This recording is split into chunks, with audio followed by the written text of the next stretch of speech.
We just getting started, baby. Did anybody see what Mr. Wardell Steph Curry did to the Portland Trailblazers? They were nobodies. They beat the Giants.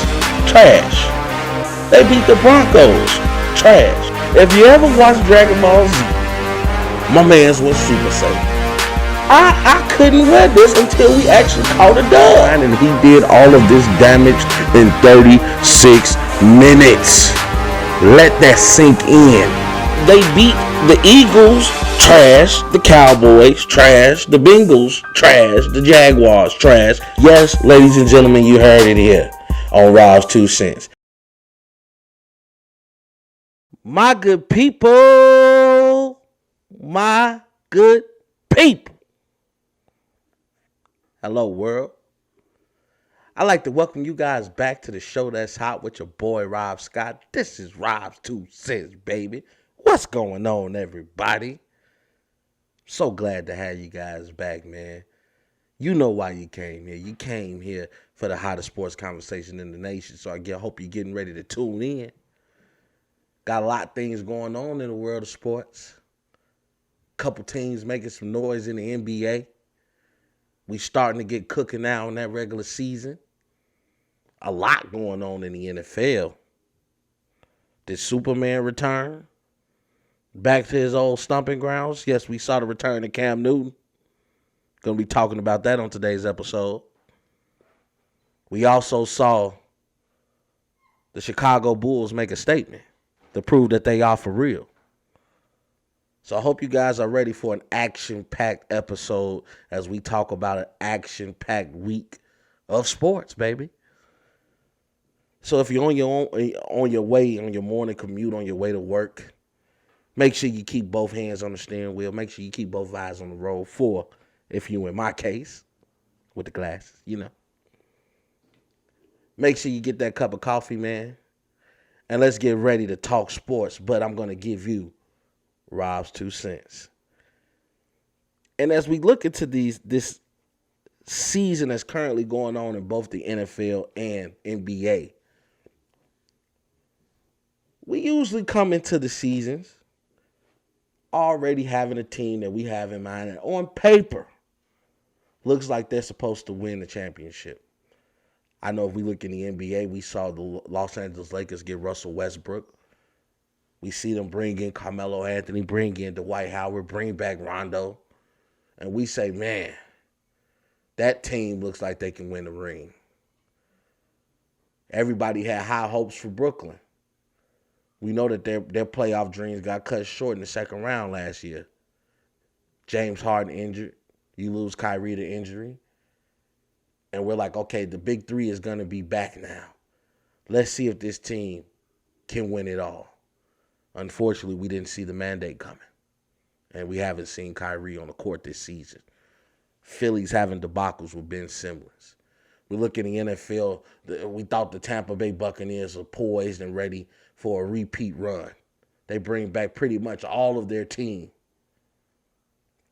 They got some injury problems going on. We thought that the Kansas City Chiefs would make their third consecutive appearance at the Super Bowl, at the big game. They have their problems going on defensively. And then a lot of people put their money on the Rams.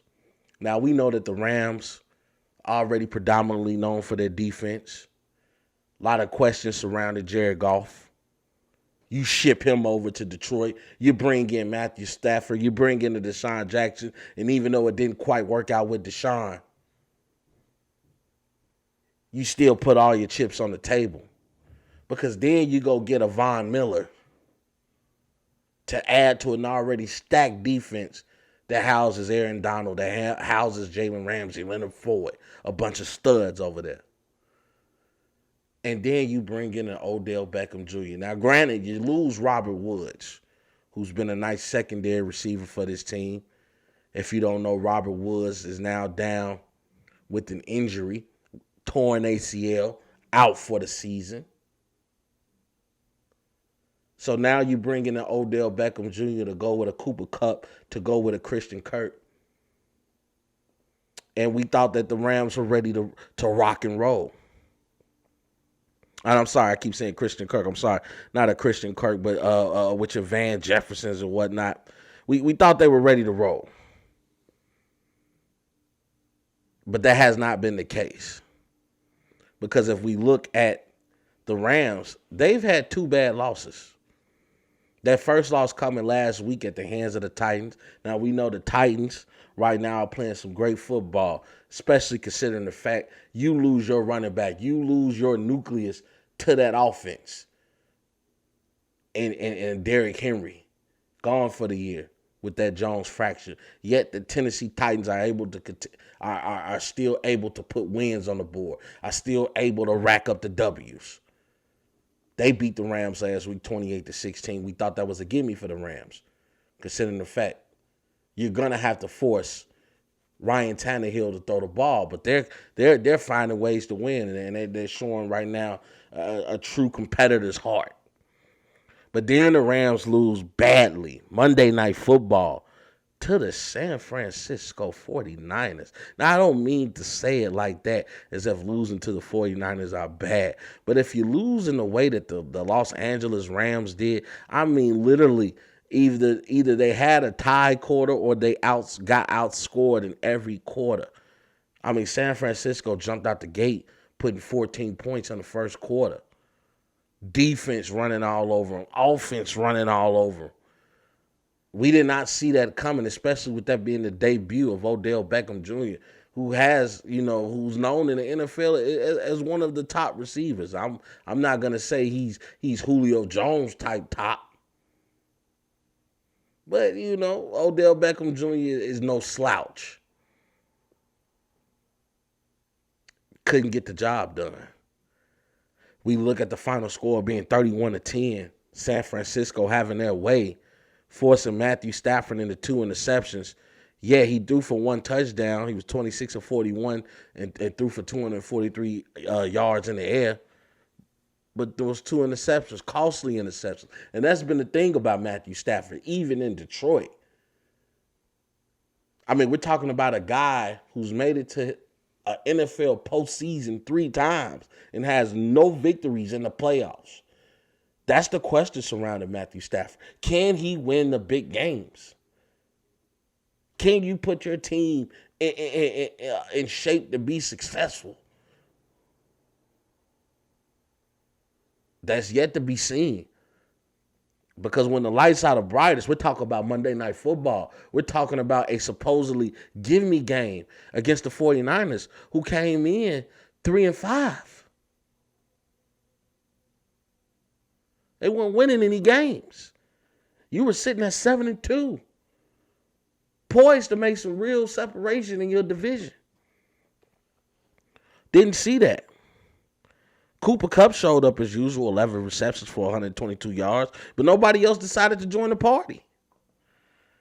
I mean, you let Jimmy Garoppolo, who hasn't been that good this year, he was 15-19, threw for 182 yards in the air, 2 touchdowns, no interceptions, but you got ran all over. Eli Mitchell, 27 carries for 91 yards.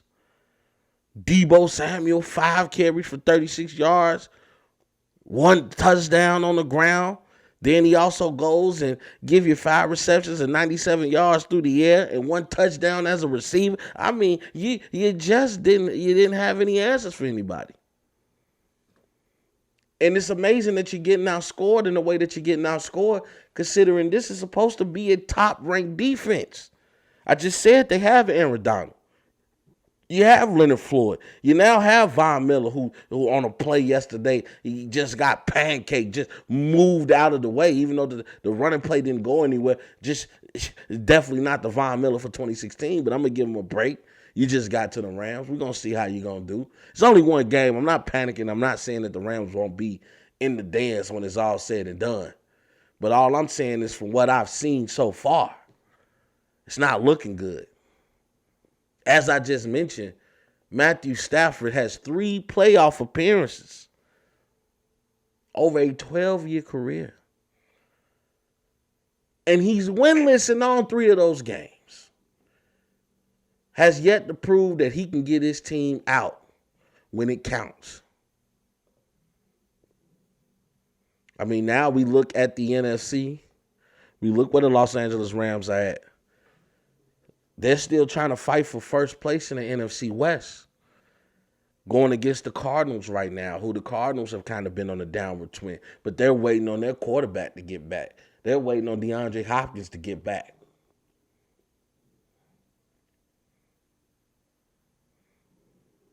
The Los Angeles Rams are now 7-3, second place in their division. Yes, you're in second place. Yes, you're in great shape to make the playoff, but you are definitely going to be in the wild card, not being in as the head of your division. You don't look now, but the Cowboys are making some noise in the NFC East. So now we look at the Cowboys, the Cardinals, the Buccaneers being the main threats, and the Packers, of course, being a main threat to the Los Angeles Rams. It's not for sure that you're going to win the ring this year, and you put all your cards on the table. You gave up all your draft picks to put this team in a place. It's win or bust. Win is a must, or this season was for nothing. Going to be keeping our eyes on the Los Angeles Rams. Then we've talked about teams that have not quite met up to expectations. Now I'm going to talk about a team that's over exceeding expectations. Because the Chicago Bulls, they could to win no matter what. Chicago Bulls are making a statement right now. If we look at what the Chicago Bulls are doing, you have to be impressed. I mean, right now, if we look at the standings, the Bulls are tied in second place in the NBA, tied with the Brooklyn Nets. I am proud of this Chicago Bulls team. They had a tough loss against the Warriors during the week of last week. Bulls able to bounce back and get two statement victories in LA against both LA teams, being the Los Angeles Clippers and being the Los Angeles Lakers. We look at what DeMar DeRozan is doing this season. Really stepping up and being a superstar for this team. He's averaging 26.9 points per game, 5.4 rebounds per game, 4.1 assists per game. You have to respect what DeMar DeRozan is doing right now, ladies and gentlemen. I mean, right now, he's in third place in the NBA points per game list right now, under KD and under Steph Curry. DeMar DeRozan right now, I believe, has scored the most points. He's at like 9 points in the fourth quarter out of all players this season, just being a threat when it counts. Leading us to victory. Didn't have a great game against the Warriors. Didn't have a great shooting night in particular. 4-13 from the field against the Warriors. 1 of 3 from the three-point line. Didn't really do anything anywhere else. He gave you 5 dimes, but only 2 rebounds. They kind of took him out of his game. But as I mentioned, come right back against two Los Angeles teams. And let me tell you guys something. The Paul George is doing this thing with the Los Angeles Clippers. They had a little rocky start, but they've been playing some great basketball lately. They're not going to get Kawhi back this season. It's kind of already been put out there. Kawhi's done. He's put up until next year. Paul George said, let me show you my worth. I'm going to get this team back to the playoffs. Yeah, championship might be out the question, but I'm going to get this team back to the playoffs. I'm going to show everybody when Kawhi gets back, when the Cyborg gets back, this is going to be a team that you won't want to deal with in the postseason. And Paul George had a good game that game. Him and DeMar DeRozan going back and forth, dueling it out. Bulls able to pull through the 10-point victory, winning 100 to 90.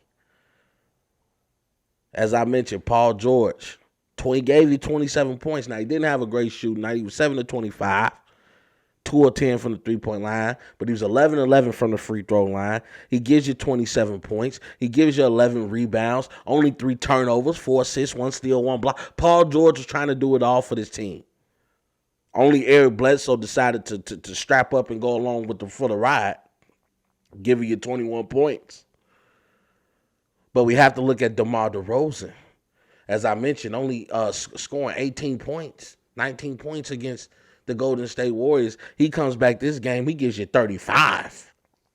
12 of 16 from the field, 1 of 1 from the three-point line, 10 of 11 from the free throw line. He gives you 7 rebounds, 5 steals, no turnover. Only 2 turnovers. Only 2 turnovers. DeMar DeRozan playing excellent basketball.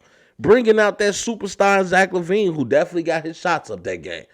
Zach LaVine, there's one thing I can say about that guy. He's going to get up shots. But he's bringing the superstar out of Zach LaVine. Gives you 29 points. Now, he shot 11 of 27, but he was 6 of 13 from the three-point line. So, hitting them from distance. Lonzo Ball doing his thing. Alex Caruso doing his thing, bringing that defensive presence that we need. Mind you, for these games, we have been without our big man in Nikola Vucevic, who's battling COVID right now. Our thoughts and prayers are with him. We hope he gets well soon. So he's battling COVID and has been experiencing some symptoms. So he's out. So we were without our big man, which is that definitely his game. It definitely helps translate with the guards on his team because he's a passing big man. He's a big man that can hit the three.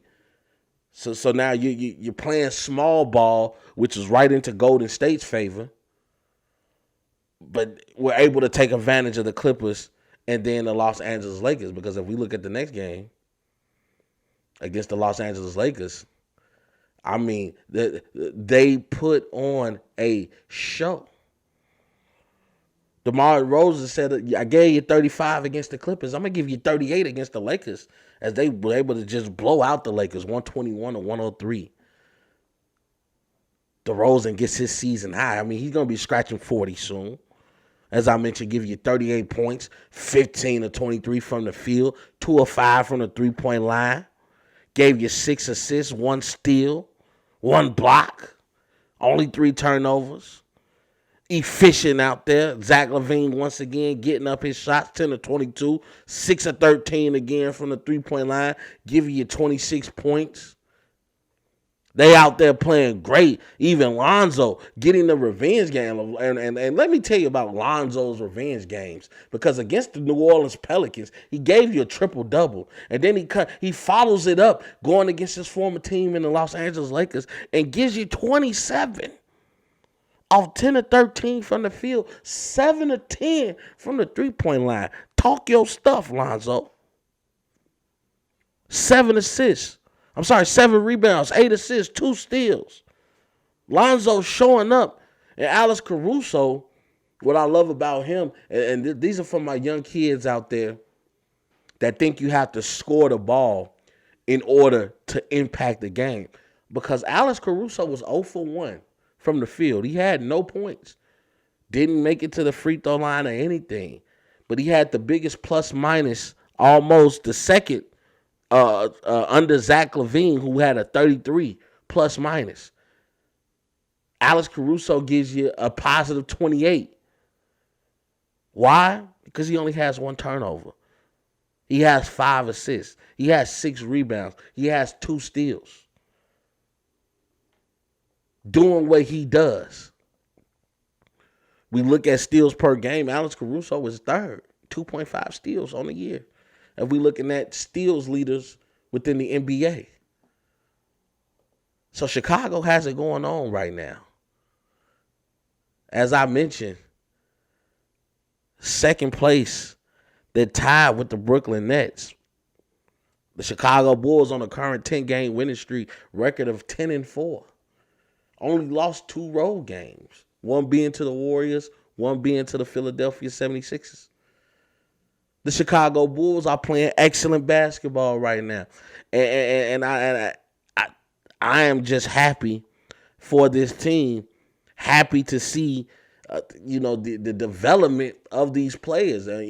Shout out to Bulls the management, bringing in the right pieces, the chemistry from this team, considering the fact this is the first year that most of them are together. It is amazing to see, especially in leadership roles on this team, bringing in Alonzo to be your leader on the point as the point guard of this team, bringing in a Caruso to lead the bench as the sixth man, bringing in DeMar DeRozan, who's going to be able to take some of that pressure off Zach LaVine, thinking he has to score 40 every night for the Bulls to have a chance. You bring even Vucevic. Remember, he only came from when the trade deadline was about to end last season. So you bring in these pieces, and you look at the Chicago Bulls, and yes, they are a threat in the Eastern Conference. There's no doubt about that. We got to jump, and then as far as the Los Angeles Lakers, I mean, Anthony Davis said it best. He said they suck. Right now the Lakers are not doing good. They're expected to get LeBron back, hopefully, by the end of this week or sometime next week.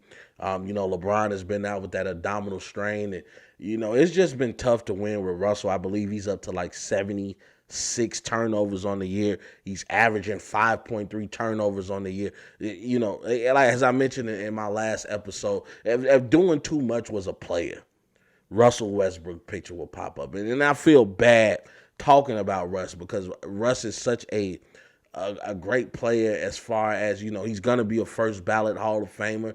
His average triple doubles in the last four. In his last 4 out of 5 seasons, just a real stud. He's been a scoring leader in this league, has been an MVP in this league. Only thing missing from his credentials is a championship. He's a perennial all-star. Only thing missing from his resume is an NBA championship. And, I don't think he's going to get that this year. The Lakers just are not clicking together chemistry-wise. It is not working. I think you just threw a bunch of players on a team due to their name and not realizing that it takes more than a name to work. Hence the reason the Team USA has lost to Argentina in the Olympic Games. Because just because these players have names and are great individually do not mean that would translate to victories together. And that's what matters. Chemistry always matters when it comes to the world of professional sports. I'll tell you another team right now that's having chemistry issues. We go back into the world of the NFL, and the Tampa Bay Buccaneers right now has had some bad luck, losing 2 key games in which were give-me games. I'm not going to lie to you. You lose to the Saints right before your bye week on Halloween. That was a scary sight. Lose to the Saints 36-27. A game in which, unfortunately, you lose Jameis Winston. I believe now he's gone for the year. You get beat by Trevor Siemian.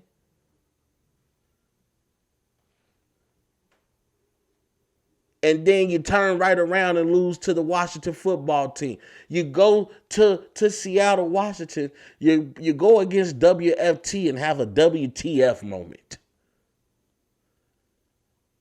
You lose to Heineke. And nothing wrong with Heineke. But if you really want to be honest, Taylor Heineke outplayed the GOAT. You lose to the Washington football team 29-19. Lose by 10 points. You do realize you are not that far up in the NFL standings where you can give up key victories that you're supposed to win. Remember, you're in the NFC South. The Saints are right on behind you. The Buccaneers currently right now 6-3. The Saints are at 5-4. Buccaneers got to get it together. We look at Tom Brady right now. Look at his stats during this game. He was 23 of 34. He threw for 220 yards in the air, 2 touchdowns, but 2 interceptions. 2 bad interceptions. Now, one interception, it wasn't his fault. I will say, he hit the receiver in his chest. I would have called it a fumble because the receiver he caught the ball. To me, he had possession of the ball. He even turned around and run with the ball. He got hit, ball popped up in the air, and the rest is history. But you're getting no help in the run game. Historically speaking, Tom Brady is best when they run the ball. We look at these days in New England. You have to be able to let him get to that play action. You have to show teams that you're willing to put the ball on the ground and run forward. Leonard Fournette, only 11 carries for 47 yards. And granted, Tom Brady does not have his top 2 receivers. Does not have Antonio Brown. He does not have Gronkowski. That's no excuse. You're the GOAT. You're supposed to go out and win these games. You still got Mike Evans. You still got Chris Godwin. You still got Tyler Johnson. You still got Cameron Brate. You got some weapons over there. You got Giovanni Bernard. Granted, these receivers and tight ends have to get open. But Tom Brady, I'm not going to lie, you're making passes that I've normally seen connect on you, overthrowing receivers, or, you're having a lot of WTF moments. I know you just played WFT, but you're having a lot of WTF moments. Watch the football team if you guys don't know WFT. As I mentioned, Taylor Heineke outplayed the GOAT, 26 of 32, 256 yards in the air, 1 touchdown, no interceptions. Even gave you 3 carries for 15 yards on the ground. Out there playing. Not to mention this team just lost Chase Young before the game. Chase Young was out. Their best defender is out. As I mentioned, the Buccaneers are getting these gimmies, and they're not winning. Opening the door for the NFC South. Tom Brady, man. We're talking about a guy at one point who was like 25 and had 20 touchdowns and only two interceptions. Now he's at 27 touchdowns on the year, but you had 7 interceptions. That number is building. Tom's going to have to get his act together, even though he's almost at 3,000 yards on the year passing. Looking like he's going to have a 5,000-year season, especially once AB and Gronkowski gets back. But we see a team on the rise now. We look at the Kansas City Chiefs. They're on the rise. Winning some of their last few games. Beating the Raiders this past Sunday. Getting a victory over the Packers. Beating the Giants. Right now, they're on a 3-game winning streak. They're starting to turn the tide around in Kansas City. So much so that Kansas City has jumped back into first place in the NFC West. Now, I'm sorry, I said in the AFC West, I apologize. In the AFC West, they're now over the Los Angeles Chargers. They have a record of 6-4, 3-game winning streak. Had a great game against the Las Vegas Raiders. And we have to look at Patrick Mahomes, young Patrick Mahomes, because beforehand, he was becoming a little bit of a turnover machine. If we look at Patrick Mahomes' stats on the year, I believe he's at 12 interceptions on the year. Was not having the season that we're used to him having. No, he's at 10 interceptions, excuse me. So he has 25 touchdowns, 10 interceptions on the year. Has thrown, 3 interceptions in the past couple of games. But he came out this game ready to play. Because if we look at Patrick Mahomes in this game versus the Las Vegas Raiders, Patrick Mahomes had a game. 35 of 50 in the air for 406 yards and 5 touchdowns, no interceptions, Patrick Mahomes said, let me remind you who I am. Let me remind you that I'm a Super Bowl MVP. Let me remind you that I'm a regular season MVP. Let me remind you that since I've started in this since I've started my NFL career, there's only been one time that I've thrown for double-digit interceptions in a season, which was his first year that he started as a starting quarterback in the National Football League. Patrick Mahomes wanted to remind you that he's been in the playoffs in the AFC Championship game for 3 consecutive seasons and has been to the Super Bowl back to back and is a Super Bowl champion already. Patrick Mahomes, that boy cold. As I mentioned, 406 yards in the air, 5 touchdowns, no interceptions. Sometimes you got to remind people just who you are. And that's what the Chiefs are doing right now. They are having a great run. They are making some noise. As I mentioned, first place in the AFC West. Don't see them slowing down right now. Patrick Mahomes adding on to the totals, getting his name back into that MVP discussion.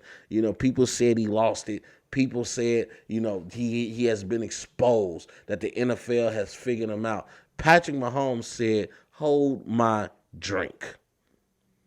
And that's going to bring me into the segment now, because I have a new top 5 in my NFL list. If we start at number 5, I still have the Ravens there at number 5. They had a bye week this week. I don't think anybody made any significant noise for me to say that they're better than the Ravens. I do like the Packers. Don't get me wrong. I like the Packers. I like the Cowboys. And I like the Kansas City Chiefs. I even like the Patriots. The Patriots right now are doing that thing. Mac Jones had a hell of a game. The Patriots have been playing some great football. We're seeing the greatness of Coach Belichick out there in the AFC, and they're looking like they're prime and ready to overtake the Buffalo Bills in the AFC East. Game behind them. Bills are 6-3. Patriots are 6-4. They're looking like they're ready to take their rightful place as the head of the AFC East. But I don't think anybody has made any significant noise to pass the Ravens, not to mention the Ravens do have the Chicago Bears coming up in their next game after their bye week. I know Chicago's my team. That's my hometown. But I do know the Bears suck. And if you ever need a game where you just need to give me, unfortunately right now playing the Bears is that game. And I still have the Ravens at number 5. I do have the Cowboys now at number 4. Now, granted, the Cowboys, I won't say they've had an up and down season, but they've had some bad victories on their resume. I mean, we saw the beat down by the Denver Broncos against them. We also saw early in the year where we saw the Buccaneers. It was a close game, but they were able to pull it out. And the Cowboys have been in some closer games than you would like, having a close game with Minnesota, having a close games with the Panthers. So, we look at the Cowboys and historically speaking, at least for the time that I've been keeping up with the Cowboys, they have not been a good team.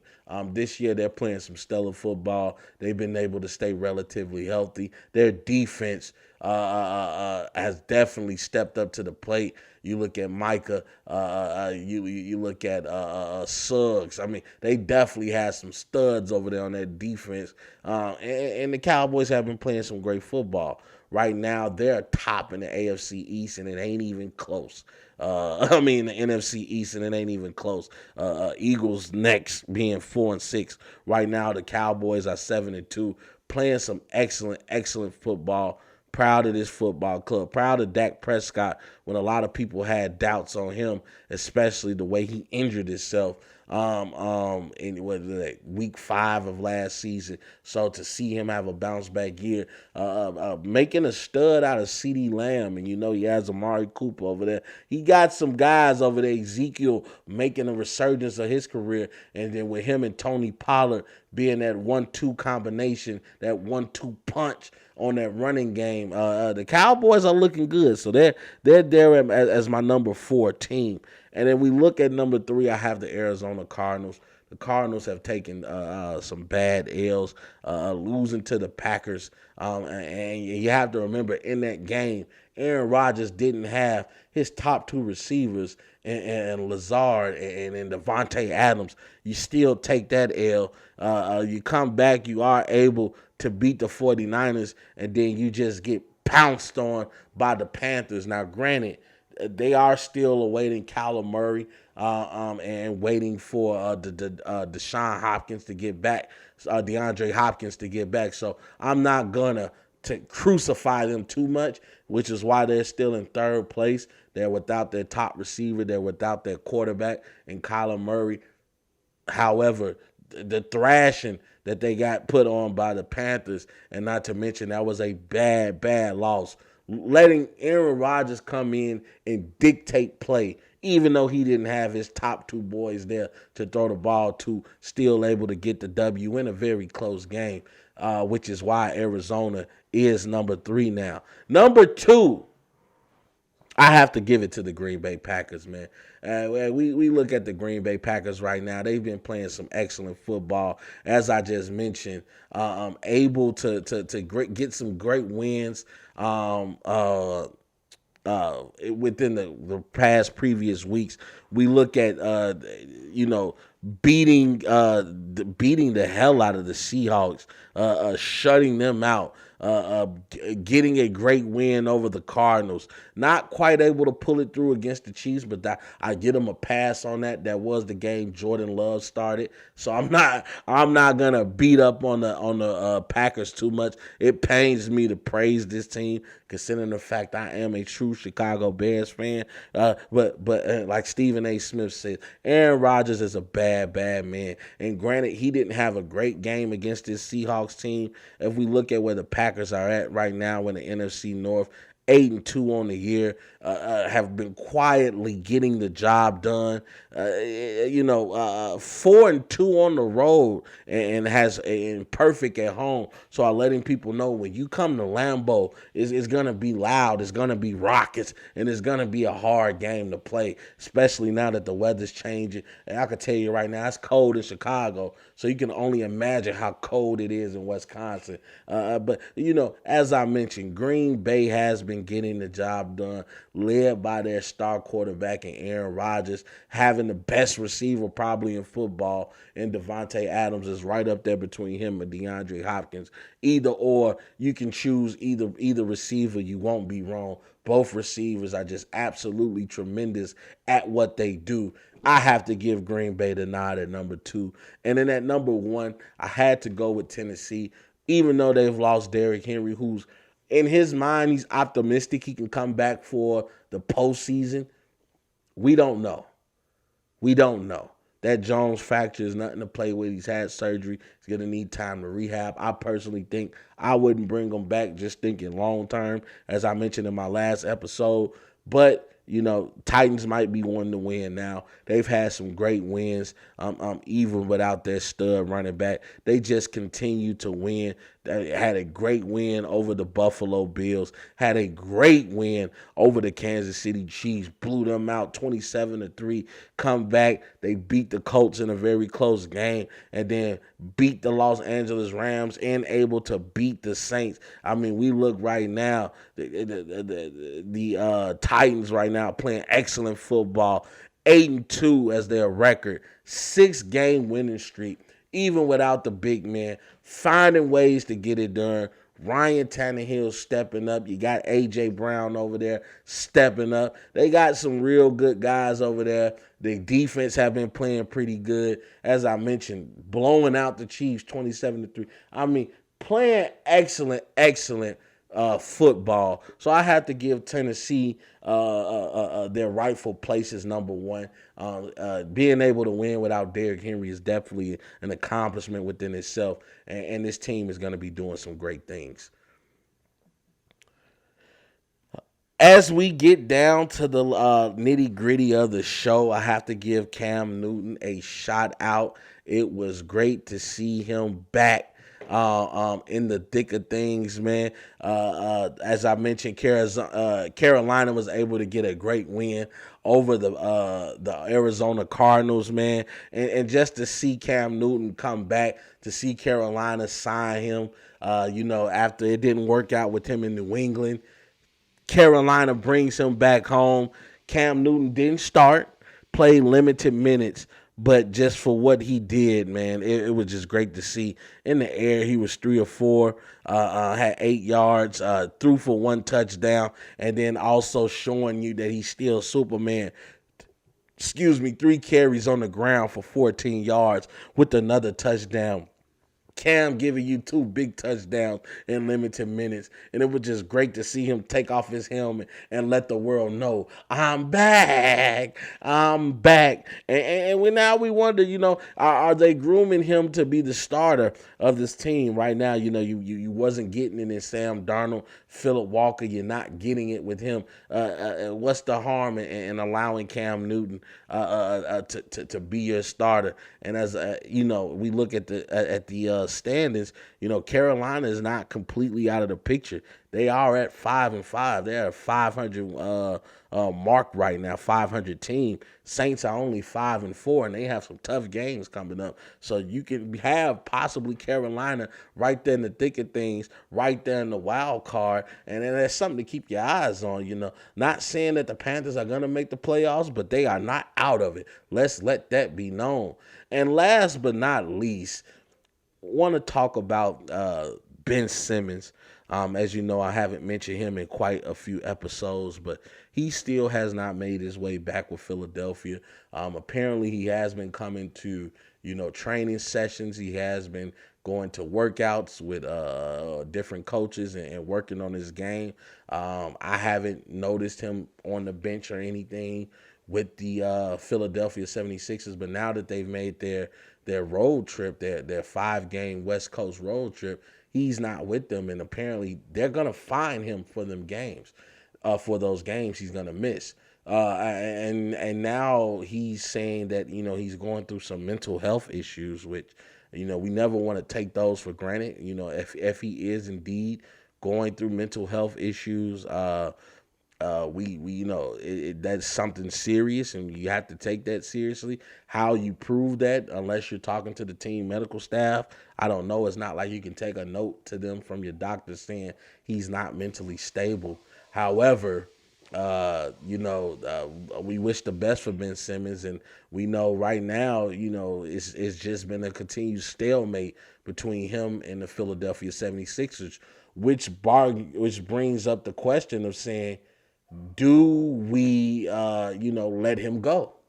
As a 76er, person in a managerial position or a person of power, do you cut ties with Ben Simmons, allow him to get the trade that he wants, and try to, revamp your season, or try to, recapture the magic from last year when you were in first place, and try to get somebody on the trade block, or, bring in some more help for Joel Embiid, who right now he's also down with COVID, and he's apparently having symptoms from the COVID as well. So our thoughts and well wishes and prayers are with him as well. Get well, brother.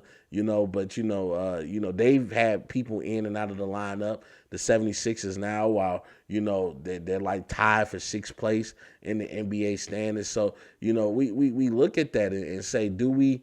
If I'm in a person as a manager for this team, is it time to cut ties with Ben Simmons? Especially with my organization is on a downward spiral. We've lost 4 games. We're 6 out of our last. We're 6-4 out of our last 10 games. We lost 4 in a row. When is enough enough? I understand from an NBA organization standpoint where you have to make a stand, where you're saying, hey, you players are not going to be able to just pout your way out of contractual obligations. That's not going to happen. But also, is it worth the headache? Is Ben Simmons going to change life for this team? If he does come back and play, will he play his hardest? Will Ben Simmons lead us to the promised land? That's the question. So it's a lot of drama going on in Philly right now. They gotta get together. They need to get all that together. And I also want to give a shout out to the Phoenix Suns right now, who are on a 9-game winning streak due to the fact of their big three continuing to play some excellent basketball. Chris Paul, Devin Booker, DeAndre Ayton. You look at Chris Paul averaging 10.2 assists this year, right now leading the league in assists, leading the league in steals. Devin Booker starting to get in his groove, averaging 22.9 points this year. And DeAndre Ayton still being the big man, developing his game, averaging 15 and 11 this year on the points and boards. Phoenix Suns right now, we thought that they would not be able to get back to the championship, and they're proving right now we ain't done yet. We look at the standings, man. Phoenix is right there, number 2. They're 10-3, 9-game winning streak, 9-1 in their last 10 games, baby. We got to show love to the Phoenix Suns, and I want to be that person that talks about the teams that don't get talked about. You don't have to come on this show and think we're going to talk about LeBron every day. We're going to talk about sports, baby, and that's why you come to Robs2Cents. And that's my show, ladies and gentlemen. I appreciate the love, man. Definitely want to give a shout out to my boy Steph Curry right now, who's playing an excellent game. I'm watching the game.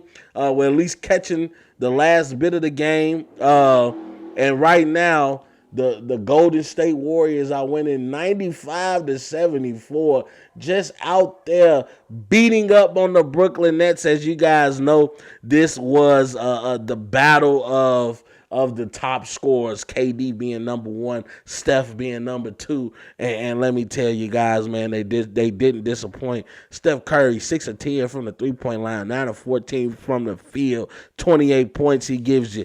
KD, he's been slowed down a little bit, 6 of 19 from the field, 2 of 6 from the three-point line. He gave you 19 points. James Harden deciding to show up, giving you 24. This game is good, but right now the Warriors are showing that their defense is better, and they are just a better team.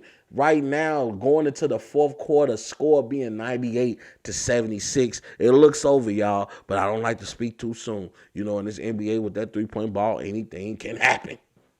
And I love you guys, man. I appreciate all the love and support. Make sure you guys subscribe to the YouTube channel, man. All you got to do is hit that button, man, and hit the like button. If you want to leave a comment for your boy, I appreciate it. All I ask is for you to subscribe. You can also check this podcast out on Spotify and iTunes. I'm on all social media platforms, Facebook, TikTok, Instagram, Twitter.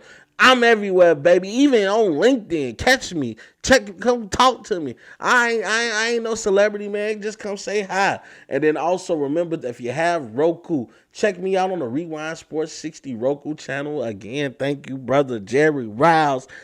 Nothing but love for you guys, man. I'm trying to put this product out everywhere. Hey, you know what I always tell you guys? Make sure you set some attainable goals.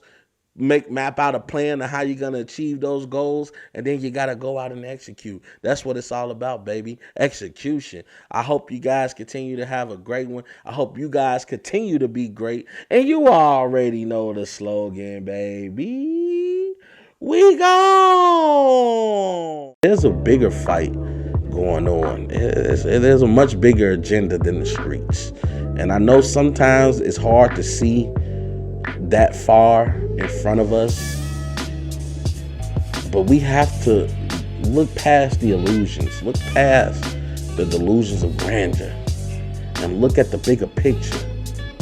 We need to become better versions of ourselves each and every day. Fight for what you believe in, because if you stand for nothing, you'll fall for anything. We just getting started, baby. You guys know the slogan now. Hope you all have a great evening. And we go.